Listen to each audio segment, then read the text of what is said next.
And welcome to this very new show. Welcome to See the Stories. It is our signature segment, and we've promised something really, really cool. Let's talk about motorsports. I know that's more of your alley, but I grew up with it, so I don't know if I... No, I'm just kidding. But what comes in your mind when we're talking about motorsports, Anka? Verstappen, Lewis Hamilton, Novak Djokovic. No, just kidding.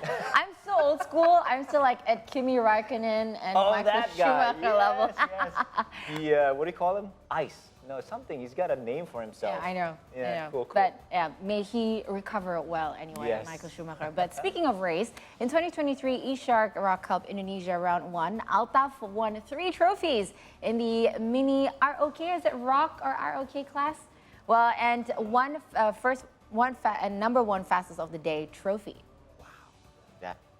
So, Mohammad Altaf Thalib, better known as Altaf, is a 9-year-old go-kart racer.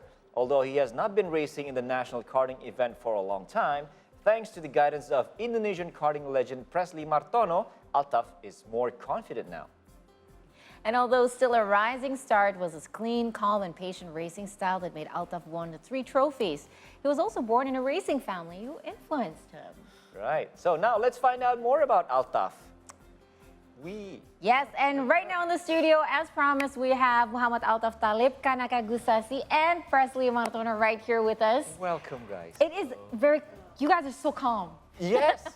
This is what I think drivers need to be, or not. I'm not sure, but I thought they were supposed to be very aggressive when they're behind the wheels, no? Now let's ask You know, the professionals. okay, let's find out. Aggressive on the track, calm off the track.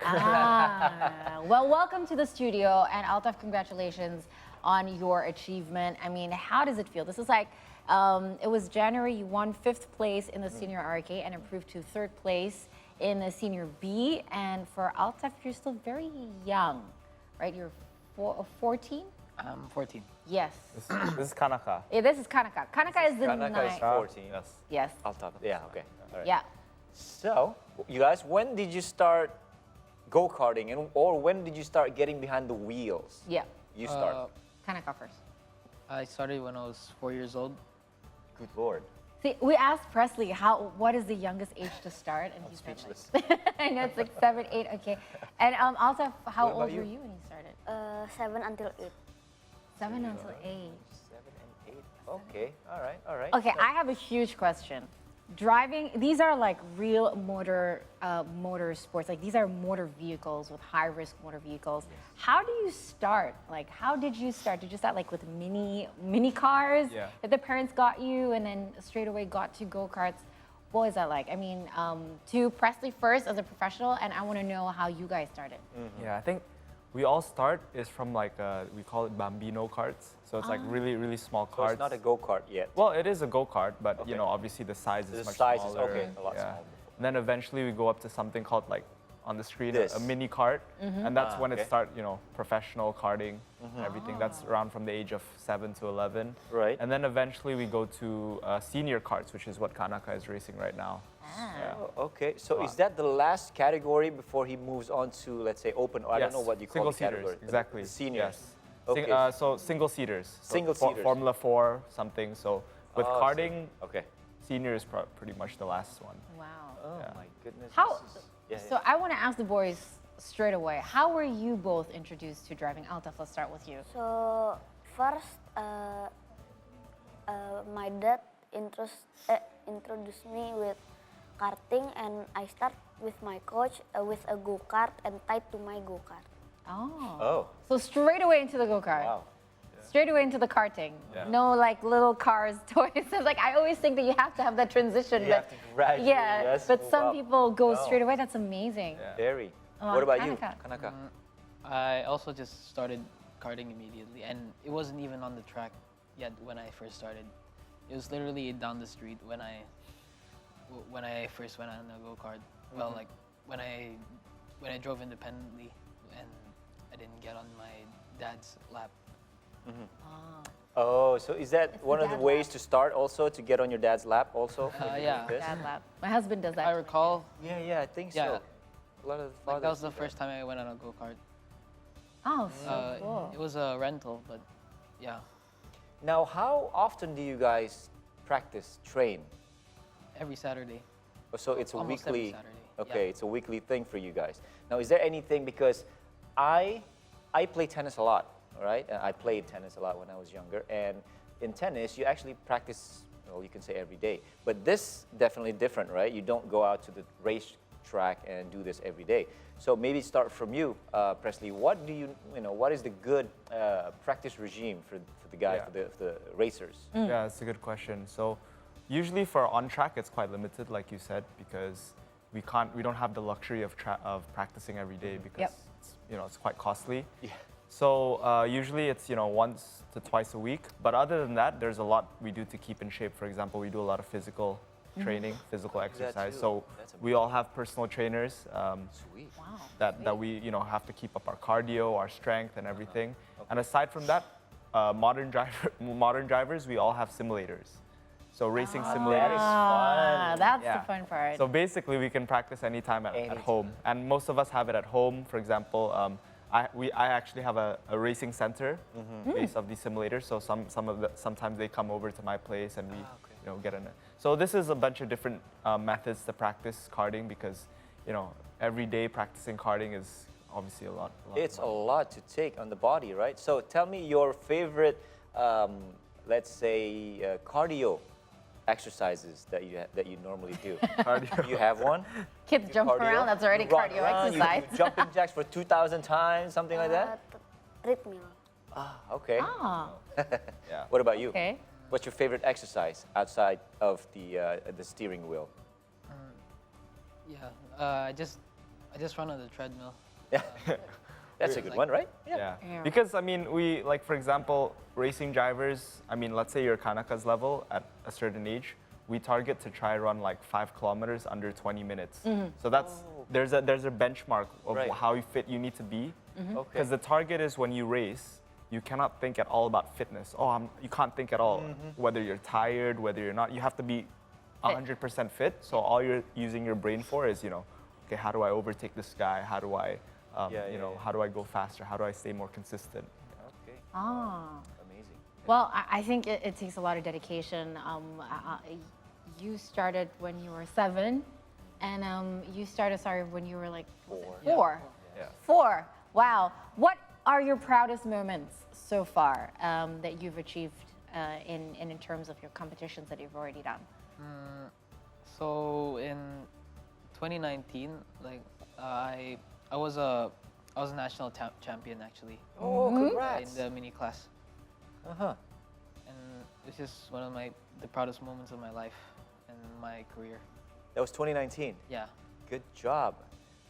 Altaf, what about you? Your proudest moment so far? It is when I win 3 trophies and 1 fastest in mini. That was just 2 months, wait, a month ago. Yes. Great, oh my goodness. We now get to sit here with you and you get to tell us all about it. Yeah, anything in particular that stands out during that, is that one day event when you did all that? No, No, it was 2. 2. 2 days. So what was the one that sticks in your mind up to today? The one that you really remember? Which event maybe? Or which corner that you took maybe? At 10, 12. Turn 12. Oh, see, very specific. I don't know where 12. 12 is. But But I think it's amazing because, to be so young and to be so dedicated, right?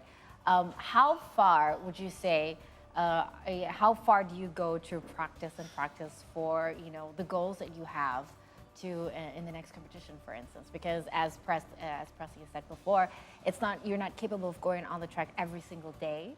But how hard is it for you to manage the time? I mean, you go to school and you still have to manage the time. And does your mom tell you, like, don't forget to go on the treadmill at 6 p.m.? Or do you guys do that yourself in discipline? Well, number one rule when you're a racing driver, you don't usually have a good reputation with school because it requires you to skip a lot of school. I mean, the same with any Yes. sports, right? Yes. So, yes, you're right. yeah, it's tough to manage it, and obviously, I think all of our parents teach us nowadays that, of course, racing is important, but school is still number one. So, Right. so yeah, juggling the time is really difficult. And Altaf and Kanaka are in a different case right now. For example, Altaf, last year it was his first proper season in competitive karting, and he was still, kind of catching up to the first rank. And now he's on the first rank. So Yep. maintaining that first rank is always more difficult than Yep. catching, True. True. So now job. he has to stay more motivated than ever to, More yeah. motivated, more focused, right? So speaking of parents, we really would like to know that if they, or it may be some other individuals or figure, that who inspired you to actually go karting in the beginning? Was it Verstappen again? No. Okay. Who is it? It's really simple, actually. It's my dad. Your dad. Very good. What about you, Altaf? My dad and my grandpa was a driver too. Oh, yes, so yes. I was inspired by that, and when I try it, I really like it, so I stay with it. Really good. So did your dad or grandpa ever teach you like real from Tricks. behind? Yeah. Trick. Yes. When you're so you got tips and tricks from both of them. Okay, I want to ask a quick question because usually, like, I'm a dancer, my mother is a dancer, so I know what it's like. They can be the biggest critic. Does it get, and do they give you like are they very hard on you when it comes to like achieving your goals? And is that okay for you, or is that like, oh yeah, but it's normal, you know what I mean? So because I know when you come from a legacy family, it's usually very motivated. So how do you feel about that? That you get to be the next generation of racer in your family? I feel normal. Yes, I like that. I like that. I like that. No pressure whatsoever. pressure whatsoever. I just perform. That's what I Yes. do. Right? What about awesome. you, Kanaka? What about you? Yeah. You feel any pressure at all? Maybe not from parents, maybe friends, maybe coaches. I mean, I guess pressure is normal, but like I just gotta deal with it. Huh? Spoken like a true athlete. Exactly. I love These that. guys are good. They're only 7. Oh, Yeah. good night. Simple. Yeah. Very, very good. So what about now? We know that you have to be on your very best shape, right? Before you go on, let's say you practice on every Saturday or twice a week. But, and then on top of that, you also have to maintain good physical ability or level. But of course, you have to support that, supply that with good nutrition, right? So can you probably start for them, and then I'll go to them after that. How important it is to maintain good habits of eating? Yeah, it's really important. I mean, diet is obviously super important, but number one is still the physical, the physical exercise. So we share, we have this one personal trainer that he actually used to train Rio Haryanto as well. Nice. Yeah, Okay. so all of the racing drivers usually train with him, and we make a training program that includes, of course, diet. So Oh, great. yeah, so it Great. includes, high protein diet and everything. But yeah, occasionally, especially after you win, maybe we still might enjoy a few Big Macs here and there. Oh, I love Especially after round 1 yesterday. But Yeah. after that, then it's, proper routine again. Proper. So what's your most favorite diet that you actually have to go through on a regular from your personal trainer? Is that something that you really like from the menu? So after I train really hard, I need to eat a lot of protein like chicken or maybe eggs, but we don't fry it. Oh, okay. Right. Real. So, yeah, do you like more of the chicken or the meat? The beef, I mean. Which one do you like more? The chicken. The chicken? He's like, She likes the beef more. What about oh, you? Brother Kanaka. Yeah. Which one do I like more between the two? Oh, what? No, just any protein. Your favorite protein, name it. Well, it really depends on how it's cooked. How do you like it cooked, boy? Medium rare? Yeah. So beef it is. It's beef then. So me, I don't know about you, but I limit my white rice intake. You guys, any of you guys do that? Yeah. What do you mean, yeah? What is it? I also limit my white rice intake Really? because like I barely eat it Why is that so? Yeah, why? because I can't have too much carbohydrates in a day. Okay. I So mostly- do you eat other carbohydrates that you like more? Yeah. Like, I don't know, potatoes or sweet Yeah. potatoes? Probably bread. Bread. Yeah. See, Okay. it's a cultural thing. It's a cultural You don't thing, actually of course. need rice to survive, but we keep on re-educating, Indonesia. But you know what? We will be right back with these boys and Presley, and we're going to continue to speak about their achievements, of course, and have a game as well. If I'm not Oh, mistaken. yes, but it's not going to involve driving, is it? No, I don't think Okay, so, no. Good. I'll be okay. And we'll continue to talk to Altaf and Kanaka and Presley. Don't go anywhere. Stay tuned and see the stories right here on See Today.